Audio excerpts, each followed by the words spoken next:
UP में सियासी संग्राम के बीच नेताओं और कार्यकर्ताओं में चुनावी टिकट की जंग भी साफ देखने को मिल रही है। हालांकि इस बीच कुछ प्रत्याशी ऐसे भी हैं जिन्हें किसी पार्टी से टिकट तो नहीं मिला, लेकिन फिर भी वे संविधान से मिले अपने अधिकारों का प्रयोग कर चुनावी मैदान में खड़े हुए हैं, जिसमें आगरा के प्रत्याशी हसनू राम का नाम सबसे ऊपर आता है। रिपोर्ट देखिए।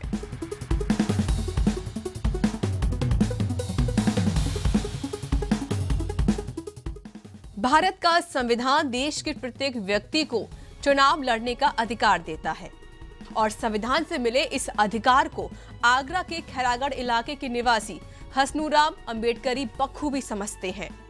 तभी तो हर बार हार के बावजूद हसनू राम बार बार चुनावी पर्चा भरते हैं और निर्दलीय उम्मीदवारों के रूप में चुनाव लड़ते हैं। 75 साल के हसनू राम अब तक 95 बार चुनाव लड़ चुके हैं और हर बार उन्हें हार का सामना करना पड़ा, लेकिन देश के संविधान पर आस्था रखते हुए उन्होंने कभी हिम्मत नहीं हारी और बार बार हार मिलने के बावजूद चुनाव लड़ते रहे। भारत के लोकतंत्र के प्रति विश्वास और चुनाव लड़ने के जुनून का ही नतीजा है कि 75 साल की उम्र में भी हसनू राम एक बार फिर अपने लड़खड़ाते कदमों के साथ विधानसभा चुनाव का पर्चा भरने आगरा कलेक्ट्रेट पहुंच गए।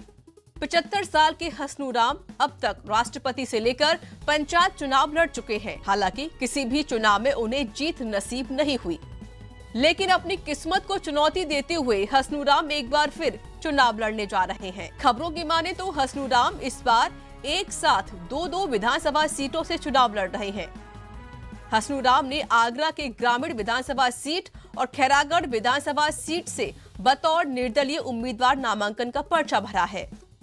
हसनू राम अम्बेडकरी 1985 से सियासी तौर पर सक्रिय रहे हैं। 1985 में हसनू राम बाम सेफ के पदाधिकारी थे और चुनाव लड़ना चाहते थे, लेकिन लोगों ने उनके इस विचार का मजाक उड़ाया और उन्हें चुनाव नहीं लड़ने दिया।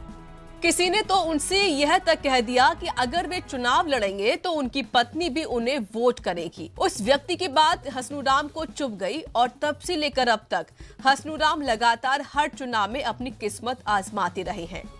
हालांकि अभी तक उन्होंने किसी भी चुनाव में जीत का स्वाद नहीं चखा, लेकिन जीत के जज्बे को कभी कम नहीं होने दिया और इसी जज्बे के साथ हसनू राम एक बार फिर जीत की उम्मीद के लिए चुनावी मैदान में अपनी दावेदारी पेश कर रहे हैं। Bureau report R9 news.